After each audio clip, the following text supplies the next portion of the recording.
네, 하태민 경제TV 3월 5일입니다. 3월 5일.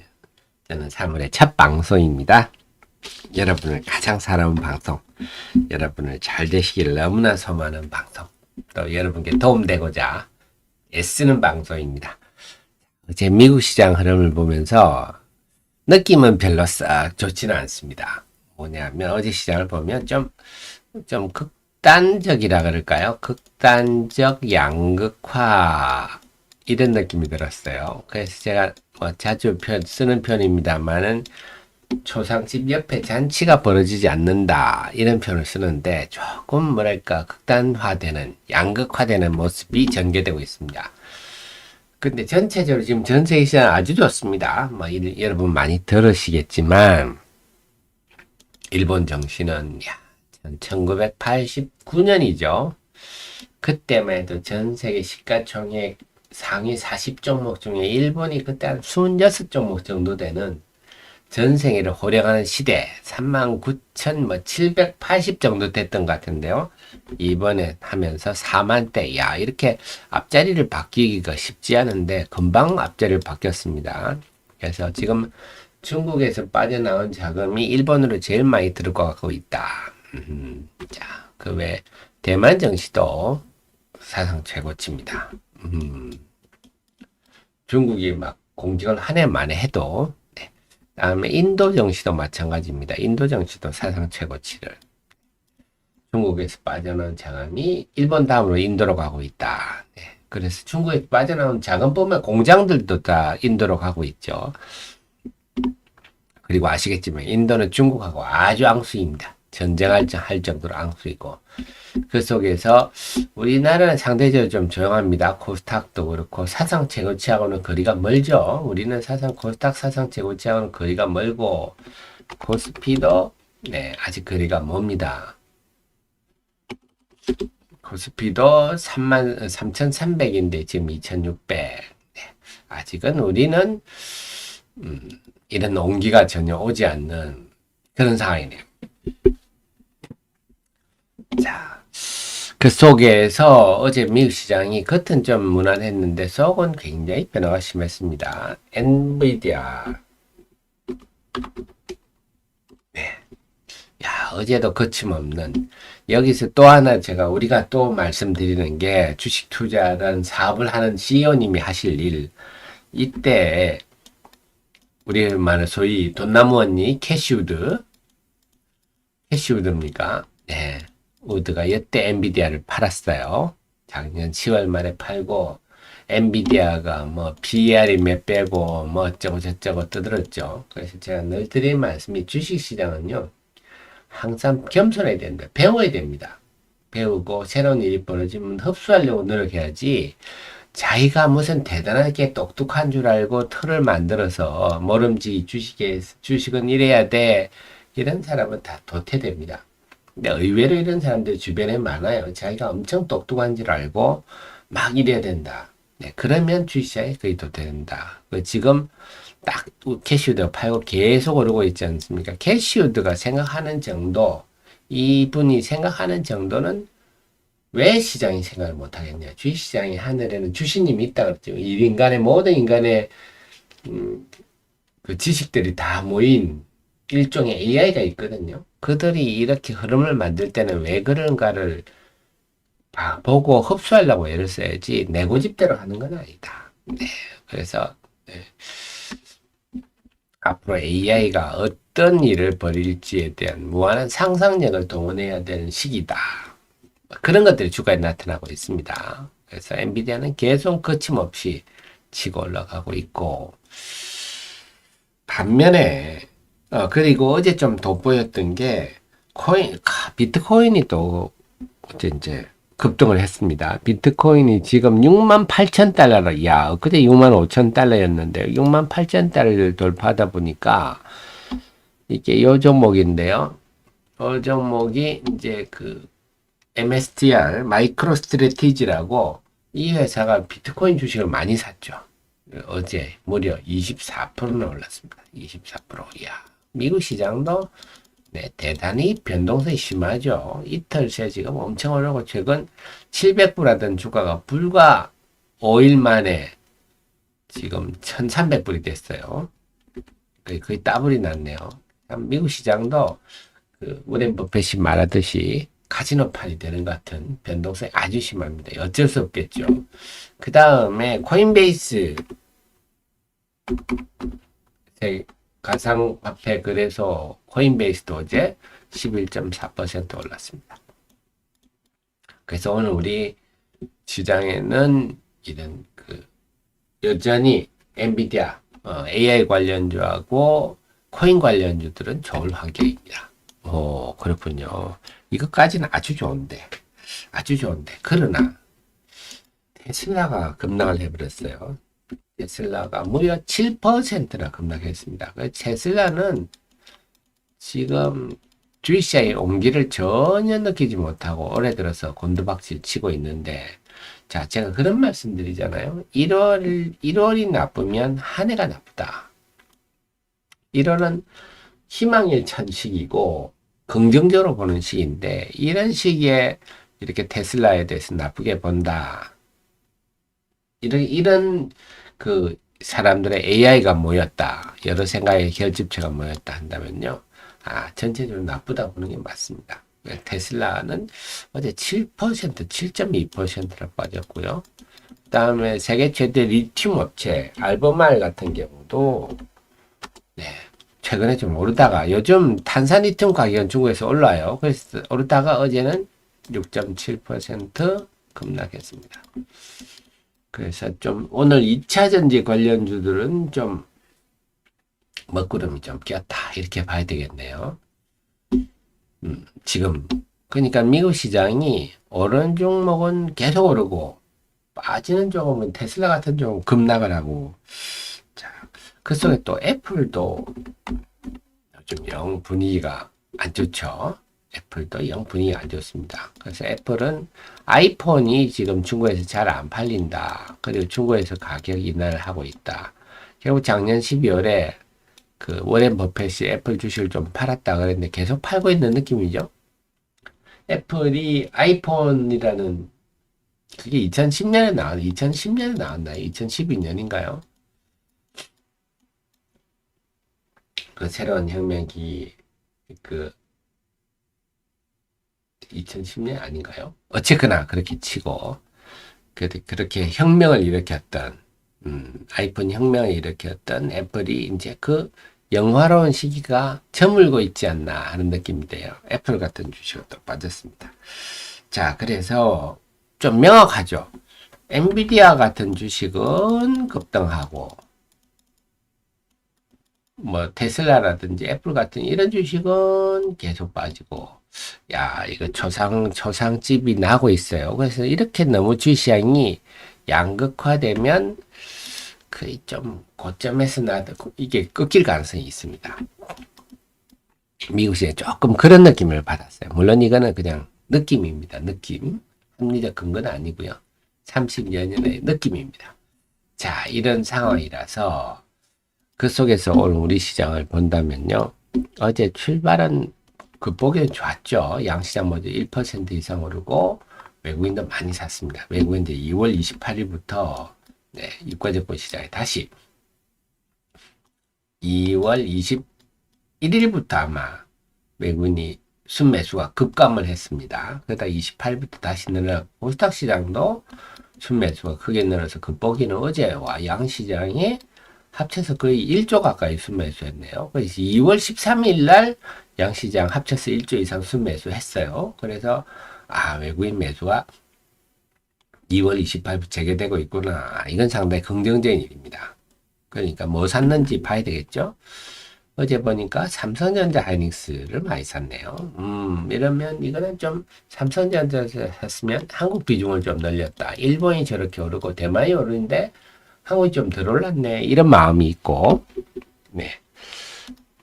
그 다음에는 하이닉스는 아무래도 지금 HBM이라 봐야 되겠죠. 그래서 저는 그렇게 생각합니다. 하이닉스에 대해서는 좀 느낌이 좀 중장기 관점에서 보유해도 좋겠다. 그리고 하이닉스에 대해서 상대적으로 지금 강하잖아요. 강하고 외국인이 많이 사고 있는데 저는 이런 상황 그냥 순전히 상상입니다. 나중에는 알 수 있을지 몰라도 워렌 버펫이 사고 있지 않을까? 그런 사람이 사기엔 좋은 사람이다. 좋은 종목이다. 이런 생각이 좀 들어요. 왜 그러냐 한다면 지금 그 외국계 리포트 내용을 보면 HBM 생산량을 늘리기 위해서 기존의 디램 공장을 변경을 시켜야 되지 않습니까? 그러면서 기존의 디램 생산량이 줄어든다. 그래서 지금 디램 가격은 앞으로 우상향할 가능성이 매우 높다. 이런 분석들인데 상당히 타당성 있는 얘기입니다. 어쨌든 지금 AI 시대는 가고 있는 거고 그에 따른 HBM 수요도 늘어날 거고 HBM 꼭 하이닉스뿐만 아니라 예를 들어서 마이크론이라든지 삼성전자도 마찬가지죠. 기존의 라인에서 HBM으로 전환을 해서 HBM 생산량을 늘리니까 D램 생산량은 줄어드는 거죠. 그래서 이제는 과거에는 D램, 메모리 반도체 하면 야, 그 범용 제품이고 경기에 따라서 변동성도 심하고 별거 아니었지 않냐?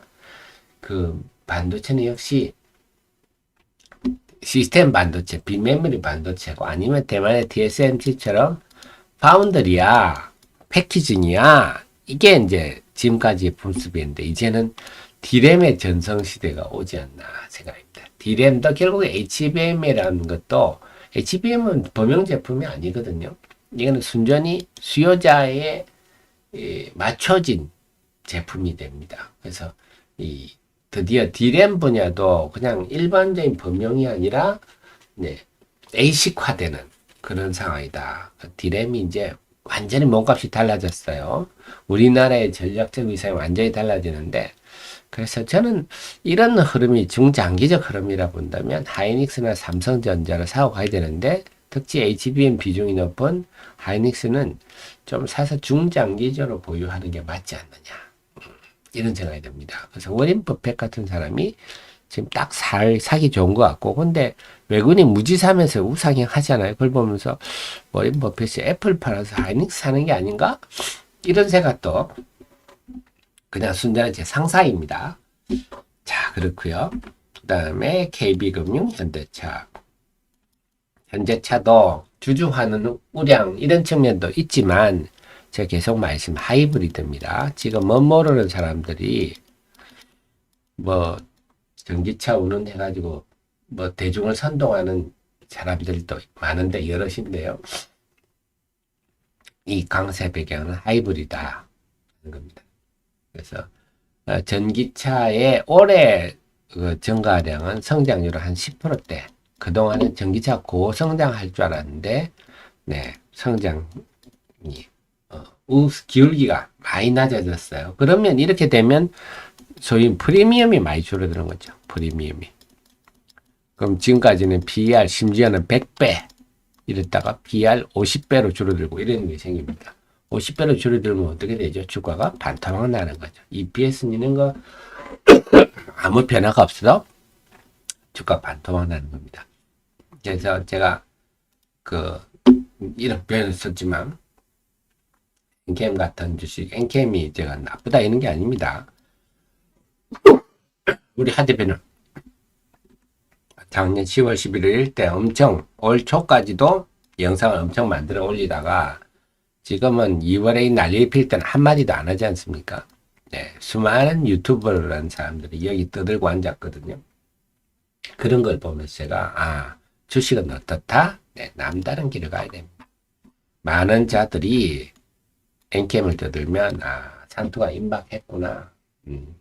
그래서 주식은 항상 우리 장녀님은 주식 투자에서 모든 경제 현상이 그래요. 남들이 와 좋다 해서 하면 상투입니다. 대부분이. 그렇죠. 안 그러면 남들이 다 따라가서 내가 될 것 같으면 세상에 재벌 천재 아니겠습니까? 그래서 제가 농담 삼아 진담 삼아 말씀드리지만 주식 투자를 해서 주식을 사서 물리는 거를 굉장히 짜증내는 투자자들이 많은데 저는 보면 어떻게 저렇게 주식을 낙관하실까? 네, 그게 무슨 말씀이냐면요. 주식을 사서 물리는 건 당연한 일입니다. 내가 주식을 사서 올라가는 일이 흔하면요. 세상에 주식 투자로 재벌 천지겠죠.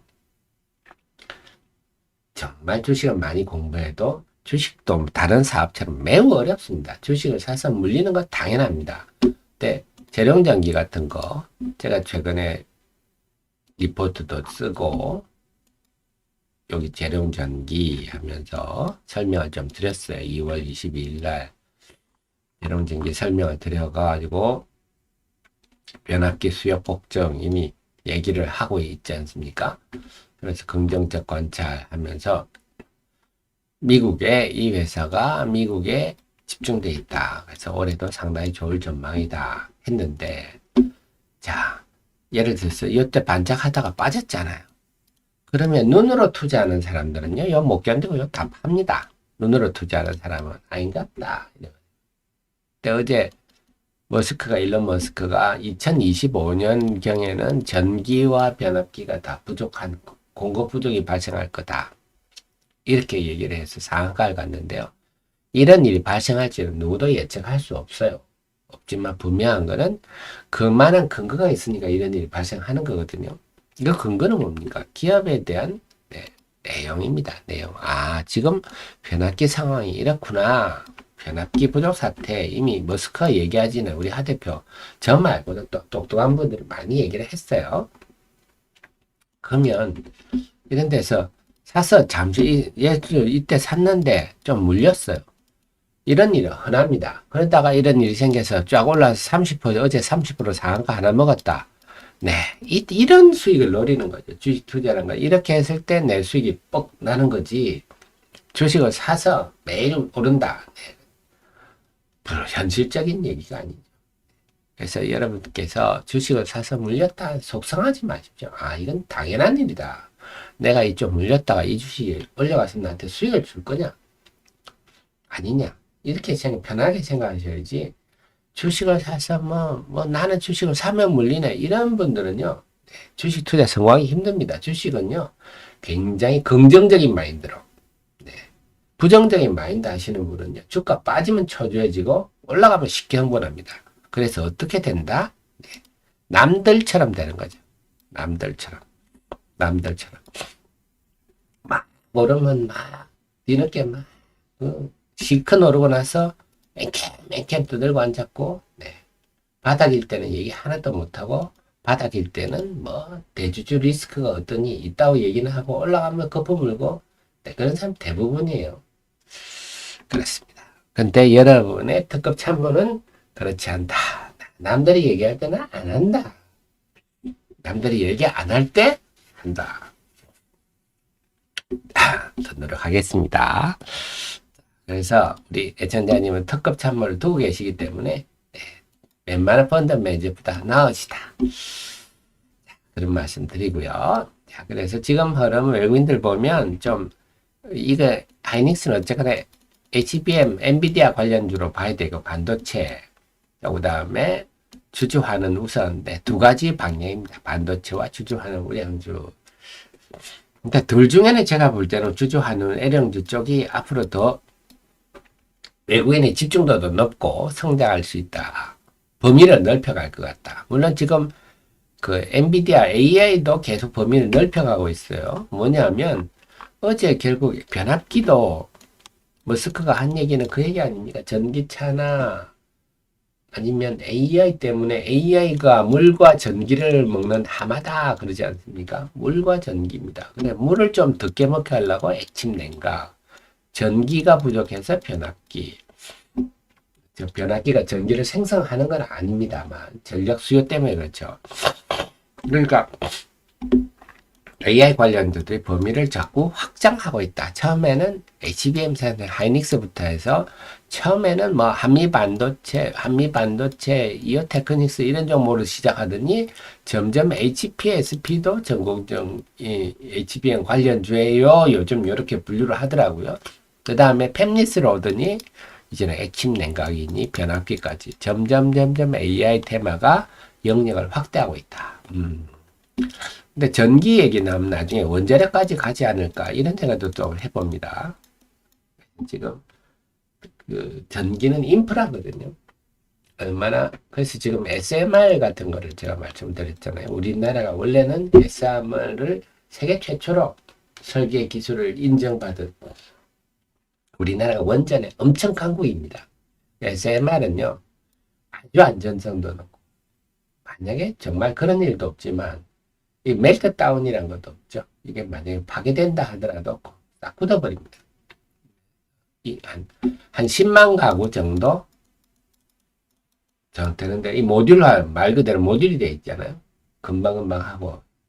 근데 요거를 갖다가 우리나라가 그동안 아예 원자력을 아예 없애려고 하는 정책을 하면서 SMR 기술이 지금은 선진국에 뒤처지게 돼버렸는데 안타깝죠. 어쨌거나 이런 쪽으로 또 확장될 수도 있겠다. 이런 생각이 드네요. 앞으로 지켜보겠습니다. 자, 그 다음에 주주하는 우량주. 이건 이제 성숙주죠. 네. 그렇게 설비 투자도 크게 대단하게 할 것도 없고, 매년 꾸준히 돈은 들어오고, 그러니까 그런 회사 주주하는 해라. 그래, 금감위원장이 이거 제대로 뭐 기존에 미달하는 회사는 퇴출시키겠다 이런 발언까지 했는데요. 그래서 그동안 처음에 발표하니까 미흡하다, 내용이 미흡하다. 요즘 그런 얘기 싹 사라졌죠. 외국인들은 정부 배경에 굉장히 긍정적인 리포트 나왔어요. 그래서 어제 보면 다 올랐죠. 삼성생명을 가장 외국인들이 좀 선호하는, 최근에 26거래일 중에 25일을 매수했습니다. 어허, 네. 엄청나네요. 그 다음 삼성물산도 22거래일 중 21일. 그렇게 본다면 외국인 매수가 삼성생명과 삼성물산에 집중되고 있다. 현대차도 많이 사는데, 요주주 한유 우량주라기보다는 저는 하이브리드카 쪽으로 좀 보고 싶어요. 어쨌거나 오르고 있습니다. 그래서 이런 정도의 매수되면 결국 처음에 AI도 그랬다 그랬잖아요. 처음에 AI도 한미반도체, SK 하이닉스부터 출발했는데 점점 넓혀가듯이 주주환원도 삼성생명, 삼성물산 이런 걸 중심으로 은행주 이렇게 출발해가지고 점점 영역을 확대하는데, 야, 이 종목도 주주환원 우량주네. 이 종목도 주주환원 우량주네. 막 이렇게 나올 것 같아요. 그래서 요즘 기관이 사는 종목은 KCC, 동원산업, SK, 메리츠금융지주 이제 조금씩 확대될 조짐이죠. 그래서 올 상반기 내내 새로운 종목을 찾는 흐름들이 나올 것 같습니다. 그래서 결국 이 두 테마 중심으로 집중적으로 우리가 대응하는 게 효과적이겠다. 다만 어제 하락 종목이 많았습니다. 지수가 1.2% 올랐는데 지난 28일 같은 데는 지수가 1%대 올라도 상승 종목이 훨씬 많았는데 어제 하락 종목이 많았어요. 그리고 최근 보면 9거래일 중에 상승 종목이 많은 날은 2월 28일 하루뿐이었습니다. 그래서 어제 지수는 겉보기는 엄청 화려해 보였는데 실제로 속이 그렇게 알차지는 않았다. 어쨌거나 하락 종목이 많다는 것은 물린 투자자가 많다. 손실이 확대되는 투자자가 많다. 즉 투자 심리가 그렇게 좋지는 않다 말입니다.